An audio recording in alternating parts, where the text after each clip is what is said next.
ঈদের পর থেকে এখন মাংসের তরকারি, পেঁয়াজের তরকারি এগুলা একদমই দেখতে ইচ্ছা করে না। কেমন যেন মানে খেতে ইচ্ছা করে না। তো আজকে সারাদিনে কি করলাম আর কি খেলাম সবই থাকছে আমার এই ভিডিওতে। তো ওইদিন যে নানু বাসায় গিয়েছিলাম তো সেখান থেকে আবার ১ তেলেং দই মামি দিয়ে দিয়েছে। তো সেগুলো আর রাত্রে ভিডিও করিনি, ছবি তুলিনি।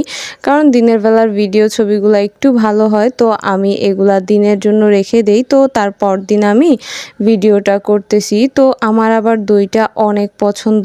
আমি হচ্ছে দইটা অনেক খাই। তো আমি আবার সকালবেলা একটু দই বেড়ে নিচ্ছিলাম মানে ভিডিও করার পর। তো আমার আবার দইটা অনেক বেশি পছন্দ। আমি সারাদিনে অল্প অল্প করে খেতে পারি। একবারে বেশি খেতে পারি না কারণ আমার মিষ্টিটা তেমন একটা পছন্দ না। বাট দইটা অনেক আগে থেকেই পছন্দ। তো একটু দই খেয়ে আমি আবার আমার সকালের নাস্তা বানিয়ে ফেলি। আজকে আমি আমার সকালের নাস্তায় বানিয়েছি নুডলস। তো এটাই আমি সকালের নাস্তায় খাবো।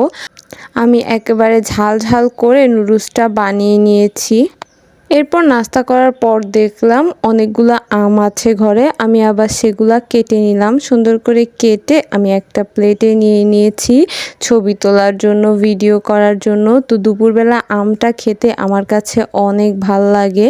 এটা হচ্ছে এখন ডেইলি রুটিন, মানে আমি প্রতিদিনই আমটা কাটি। আমার প্রতিদিনের ভিডিওতেই তো আপনারা দেখেন। তো এইদিকে আমি আবার হাতে মেহেদি দিয়েছিলাম। মানে ঈদের সময় তো হাতের উপরে দিয়েছিলাম। তো আজকে আবার মনে চাইলো একটু দিতে। তো সে কারণে মেহেদি দিয়ে নিয়েছিলাম। সেগুলো আবার শুকায় গেছে। তো আমি ধুয়ে নিচ্ছিলাম হাতের মেহেদিটা। তো মেহেদি উঠানোর পর আমি আবার ফ্রিজ খুলে দেখছিলাম ফ্রিজে শসা আছে নাকি। তো আমার এইদিকে হচ্ছে সব এগুলা আমার, মানে আমি অল্প অল্প করে মানে কিনে রেখেছি। এগুলা আমার অনেক রেসিপি মানে অনেক রান্নায় লাগে। তো এদিকে আবার দেখলাম ফ্রিজে যে দইটা রেখেছিলাম আর এখানে শসা দেখছিলাম। তো আমি বেছে বেছে নিচ্ছিলাম আজকে সালাদ কাটবো। মানে সালাদ কাটতেও না আমার আলসামি লাগে। মানে সেই যে ঈদের দিন কেটেছি এরপর তেমন একটা কাটা হয়নি। তো আমি দেখছিলাম কোনগুলা ভালো আছে। তো আমি 2টা নিয়ে বাকি 2টা রেখে দিচ্ছিলাম। আর দেখছিলাম যে লেবু আছে কিনা। তো 2টা লেবু ছিল, এর মধ্যে যেটা ভালো আমি সেটা নিয়ে নিয়েছি।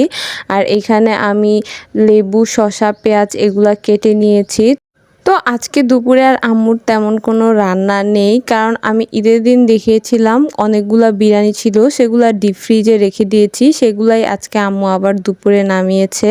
তো সেগুলাই গরম করে নিয়েছি। আর আমি তো বললামই ঈদের পর দিন থেকে এগুলা খেতে খেতে একদম বিরক্ত হয়ে গেছি।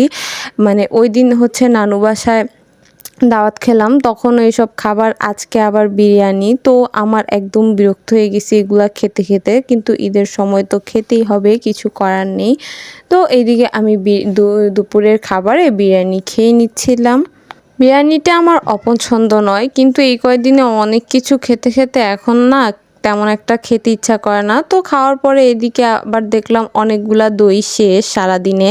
তো আমি খাওয়ার পরে একটু দই খেয়ে নিচ্ছিলাম, কারণ আমার এমনিতেই দইটা অনেক পছন্দ। আমার অনেক ভাল লাগে দইটা খেতে। তো আমার আজকের ভিডিওটা এই পর্যন্তই। আল্লাহ হাফেজ।